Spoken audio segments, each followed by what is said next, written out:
سننا.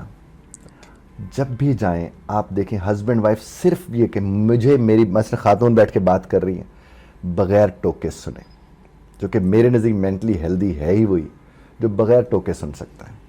بغیر ٹوکے ایک تو سنیں. دوسری بات کہ شروع کے دنوں میں اگر وہ جوڑا دیر سے اٹھتا ہے تو ان کو تانے مت دیں. ہوتا ہے نا, بالکل ادھر سے آ کے خالہ بیٹھ جائے, کس وقت اٹھتی ہے تمہاری بہو؟ میری والی تو فجر کی چائے مجھے دیتی ہے نماز پڑھ کے, چاہے وہ کبھی نماز نہ پڑھی ہو. اس کے آنے کے بعد کہتے پتر میں تے فجر دے بعد, اور اپنی بیٹی 11 بجے اٹھ رہی ہے. وچ از ناٹ گڈ. بیلنس لانا, بیلنس ہی تو نہیں ہے نا سر. میری بیٹی کے لیے کچھ اور ہے, کسی اور کی بیٹی کے لیے کچھ اور ہے. اس کے اوپر ظاہر کرنے کی ضرورت ہے. خواتین کو بھی خاص طور پر دیکھیں, مرد کا پتہ کیا ایشو ہے, مرد کو صرف احترام چاہیے ہوتا, مرد کو پیار نہیں چاہیے ہوتا. مرد کو احترام چاہیے ہوتا ہے, اور جس کو احترام چاہیے, اور احترام بھی سب کے سامنے چاہیے ہوتا ہے خاص طور پر. لیکن جب آپ سب کے سامنے اس کے احترام کو یقینی نہیں بناتے, پھر وہ پھٹ پڑتا ہے, پھر اس کے اندر ایک تلخی آ جاتی ہے جو کہ اس کی انا کو جا کے آپ نے ہٹ کیا ہوتا ہے.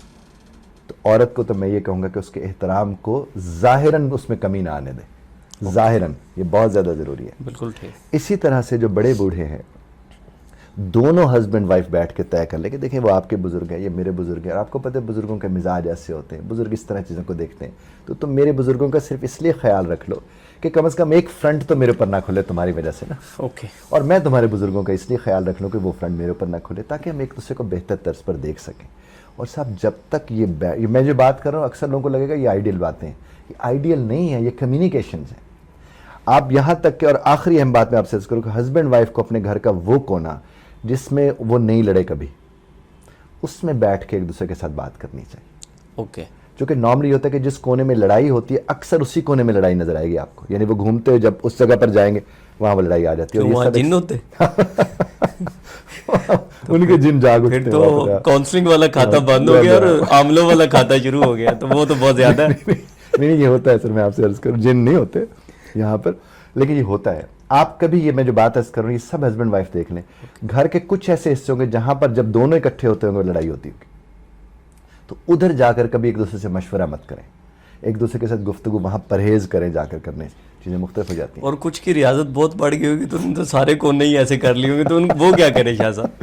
وہ پھر باہر جا کے بات کریں. بلکہ آپ کو بتاؤں جوائنٹ فیملی میں کیا ہوتا ہے, جوائنٹ فیملی میں ہسبینڈ اور وائف نے لڑنا ہو اور پتہ نہ چلے کہ گھر میں لڑائی ہوئی ہے, تو وہ کیا کرتے ہیں, وہ باہر واک کرنے چلے جاتے ہیں, باہر جا کے لڑتے, باہر جا کے واک کرتے, لڑ لڑ کے ایک دوسرے کی غیبتیں وغیرہ سب کچھ کر کے ہلکے ہو کے پھر واپس آ جاتے ہیں. اور بعضوں کا تو وہ جاتے اس نے کہ دکھ سنائیں گے, اور واپس میں اور زیادہ دکھی ہو کے واپس آ رہے ہوتے ہیں. تو یہ جوائنٹ فیملی میں خیر یہ نارمل چیز ہے. اور یہ وجہ کیا ہے, وہ بڑے ان کو دوسرا دریافت ایک دوسرے کو کرنے نہیں دے رہے. تو ان کو اور ہسبینڈ کو ایک چیز سمجھنی ہے سر, کہ عورت اس کی ذمہ داری ہے, اور ذمہ داری سے الجھنے والا خود ذمہ داری بن جاتا ہے. اس کو اپنی ذمہ داری سے الجھنا نہیں چاہیے, اسے اون کرتے ہوئے اوپر نیچے باتیں ہو جاتی ہیں, اسے لینا چاہیے, کیونکہ ذمہ دار تو وہ ہے. تو جب مرد ذمہ دار ہے تو اس کے مطلب یہ ہوا کہ عورت کے ہاں جس بھی قسم کے جذباتی مسائل پیدا ہوتے ہیں اس کا بھی کہیں نہ کہیں وہ ذمہ دار ہوتا ہے.